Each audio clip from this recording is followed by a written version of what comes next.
नाज़रीन, कुछ अर्सा पहले चीन के बारे में खबर आई थी कि वो डिजिटल करेंसी बनाने में सारी दुनिया को पीछे छोड़ गया, जिसका मुकाबला करने के लिए अब सऊदी अरब ने भी अपनी तारीख का सबसे बड़ा बैंक बनाने की तैयारियां मुकम्मल कर ली हैं। और इसके लिए बाकायदा तौर पे सऊदी अरब के दो बड़े बैंकों एनसीबी और सांबा का इत्तेहाद भी हो चुका है। इस नए बनने वाले बैंक की सालाना आमदनी नाज़रीन 7 बिलियन रियाल होगी, जो कि कुल मार्केट का 33% हिस्सा है। और इसके बाद सऊदी अरब और चीन अब बाकायदा खुलकर एक दूसरे के खिलाफ मैदान में आ चुके हैं, क्योंकि चीन एक ऐसा मुल्क है जिसकी ये कोशिश है कि वो पूरी दुनिया के ऊपर अपना कब्जा करे, मुआशी लिहाज से वो पूरी दुनिया के साथ ताल्लुकात बेहतर करे। और इसके लिए उसने डिजिटल करेंसी मुतारिफ करवाने पे जोर दिया, कोशिशें की, क्योंकि डिजिटल करेंसी से आप चुटकियों के अंदर अरबों डॉलर्स का माल खरीद भी सकते हैं और बेच भी सकते हैं। और दूसरी तरफ सऊदी अरब एक ऐसा मुल्क नाज़रीन जिसने हमेशा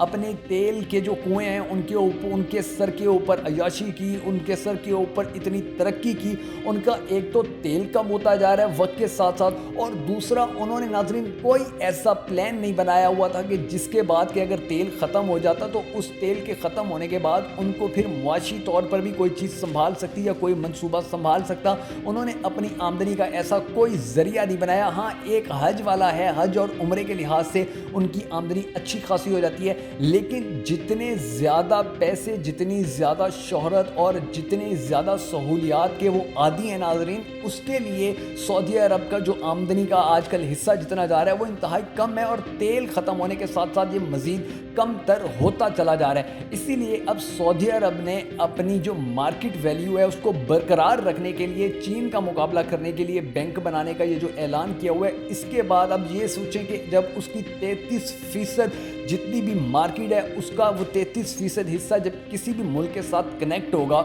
या किसी भी मुल्क के साथ वो जो अपने मुआहदे हैं वो ख़त्म करेगा, तो उस मुल्क को कितना नुकसान या कितना फ़ायदा पहुंचेगा। अब फॉर एग्जांपल अगर सऊदी अरब किसी भी मुल्क के साथ खरबों डॉलर का मुआहदा करता है और इसका सबसे बड़ा बैंक उसकी ज़िम्मेदारी ले लेता है, तो सोचें कि उससे अगले मुल्कों और सऊदी अरब को कितने फ़वाइद हासिल होंगे। लेकिन अगर यही 33% हिस्सा रखने वाला बैंक किसी भी मुल्क से किए गए मुआहदे ख़त्म करता है, तो उस मुल्क से एक सेकंड के अंदर कितना रोज़गार ख़त्म हो जाएगा, वहाँ पर कितनी तरक्की रुक जाएगी और वहाँ से कितना पैसा एकदम सऊदी अरब में आ जाएगा उस मुल्क से निकल के। यानी कि अंदाज़ा करें कि उस मुल्क को कितना नुकसान होगा जिसके साथ सऊदी अरब अपने मुआहदे ख़त्म करेगा। तो चीन और सऊदी अरब की इस मुआशी ताकत का जो एक मुकाबला है, इसके अंदर अब नाज़रीन दोनों मुल्क कोशिश करेंगे कि एक दूसरे को जितनी जल्दी पछाड़ सकते हैं पछाड़ लें, एक दूसरे को जितनी जल्दी नुकसान दे सकते हैं नुकसान दे लें। क्योंकि अब अगर कोई भी मुल्क ये सोचकर तरक्की करने की कोशिश करेगा कि मैं किसी को कुछ कहे बगैर तरक्की करूं, तो उसके लिए पॉसिबल नहीं रहा है। क्योंकि अब पूरी दुनिया के जो अहम तरीन ममालिक हैं उनमें दौड़ लग चुकी है